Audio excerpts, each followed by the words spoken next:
Selama lebih dari 2 dekade, ada satu dogma tak tertulis dalam industri semikonduktor dunia.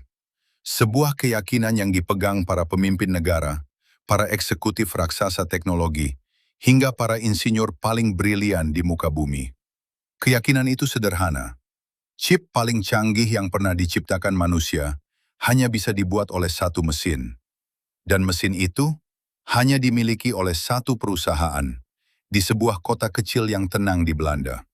Namanya ASML. Selama bertahun-tahun, perusahaan ini begitu percaya diri, sampai-sampai para eksekutifnya pernah berkata, bahkan jika mereka memberikan buku panduannya sekalipun, tak akan ada yang bisa menirunya. Namun, sejarah tidak pernah berhenti bergerak. Hari ini, di balik tembok laboratorium yang sunyi di timur, kata mustahil itu baru saja dihancurkan. Nah, kali ini kita akan menganalisis secara mendalam bagaimana China membuktikan bahwa monopoli teknologi yang dianggap tak tersentuh itu ternyata bisa digoyahkan. Di video ini, Anda akan memahami 3 hal fundamental. Pertama, mengapa mesin litografi ASML ini begitu sulit ditiru hingga disebut sebagai keajaiban teknologi. Kedua, strategi cerdik apa yang China gunakan untuk menyiasati monopoli ini tanpa harus menyalin mesinnya. Dan ketiga, yang paling krusial, apa artinya semua ini bagi harga barang elektronik yang setiap hari ada di tangan Anda? Poin pertama yang harus kita pahami adalah, mengapa mesin ini dianggap sebagai puncak peradaban teknologi? Bayangkan, Anda diminta menggambar sebuah pola yang sangat halus. Sedemikian halusnya, sehingga lebarnya hanya 1/100.000 dari sehelai rambut manusia.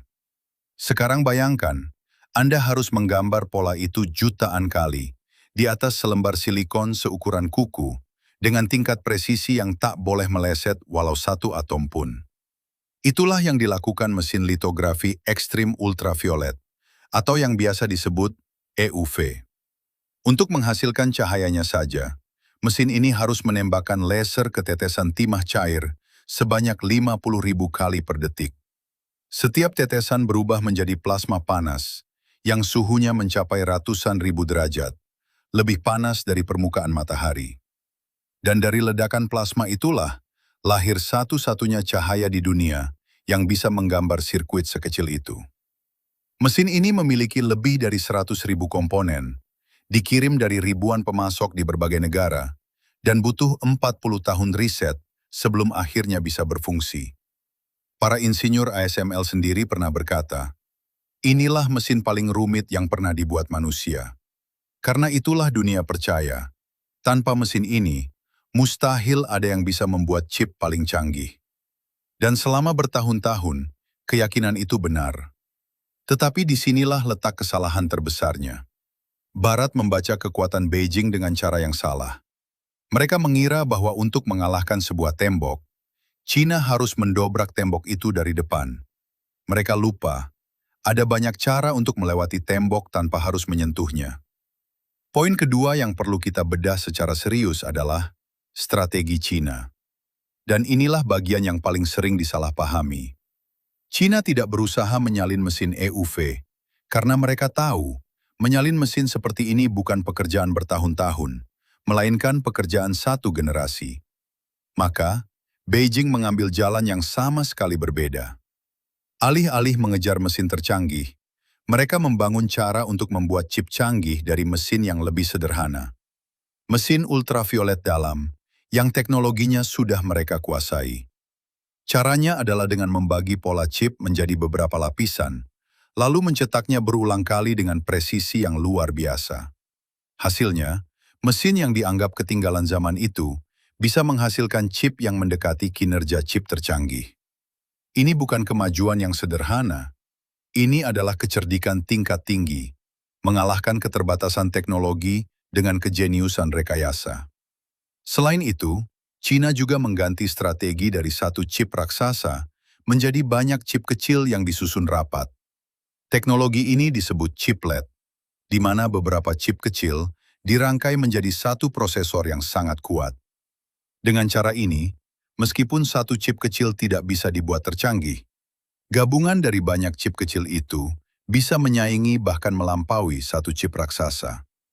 Membaca manuver Beijing tidak bisa dilakukan hanya dengan menghitung jumlah mesin yang mereka beli atau pabrik yang mereka bangun. Ada sebuah grand strategi yang sedang dimainkan dengan sangat rapi. Mereka tidak bertempur di medan yang barat pilih. Mereka memindahkan pertempuran ke medan yang mereka kuasai. Sebelum kita masuk ke poin ketiga yang paling krusial, jika analisis ini membantu Anda memahami peta kekuatan dunia dengan lebih jernih, bantu channel ini untuk terus menyajikannya dengan klik tombol subscribe dan nyalakan lonceng notifikasinya. Dengan begitu, Anda tidak akan pernah tertinggal satupun analisis mendalam yang kami sajikan setiap pekan. Poin ketiga, dan ini adalah yang paling krusial, apa artinya semua ini bagi Anda? Disinilah banyak orang berhenti terlalu cepat. Mereka mengira perang chip hanyalah urusan para insinyur di ruang bersih dan para diplomat di meja perundingan. Padahal kenyataannya jauh lebih dekat dari itu. Setiap chip yang ada di dalam ponsel Anda, di dalam laptop Anda, di dalam mobil yang Anda kendarai, semuanya lahir dari mesin-mesin seperti milik ASML ini. Dan ketika satu perusahaan memegang kunci seluruh rantai produksi, maka harga dari setiap barang itu ditentukan oleh satu keputusan tunggal di satu ruang rapat di Belanda. Ketika biaya produksi chip naik, yang menanggungnya bukan perusahaan raksasa, melainkan Anda. Harga ponsel naik, harga laptop naik, harga mobil listrik ikut melonjak.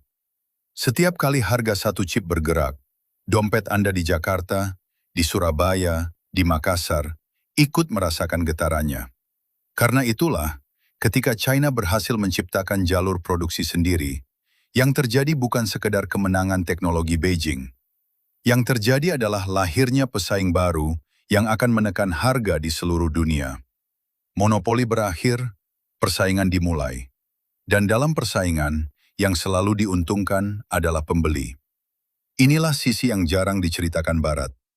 Mereka sibuk membahas ancaman militer, tapi menutup mata pada kenyataan bahwa runtuhnya monopoli ini justru bisa membuat barang-barang di sekitar kita menjadi lebih terjangkau. Sebagai kesimpulan, kita telah melihat bagaimana sebuah kata mustahil yang diucapkan dengan penuh keyakinan akhirnya hanyalah batas imajinasi, bukan batas kemampuan. ASML membangun mesin paling rumit di dunia, dan selama 2 dekade, dunia percaya tak ada yang bisa menandinginya.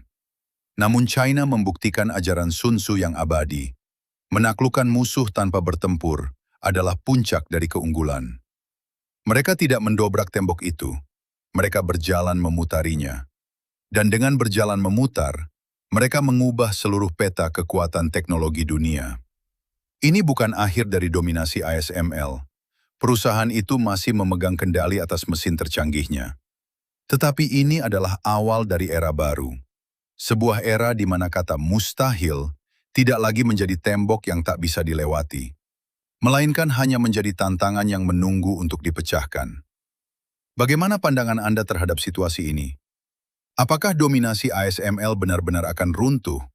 Atau justru China sedang membangun keunggulan di atas fondasi yang rapuh? Silakan tuliskan analisis dan pandangan kritis Anda di kolom komentar di bawah, agar kita bisa berdiskusi lebih lanjut mengenai topik ini. Dan jangan lupa untuk klik tombol subscribe dan nyalakan lonceng notifikasi untuk terus mendapatkan analisis mendalam, tajam, dan terpercaya dari channel ini.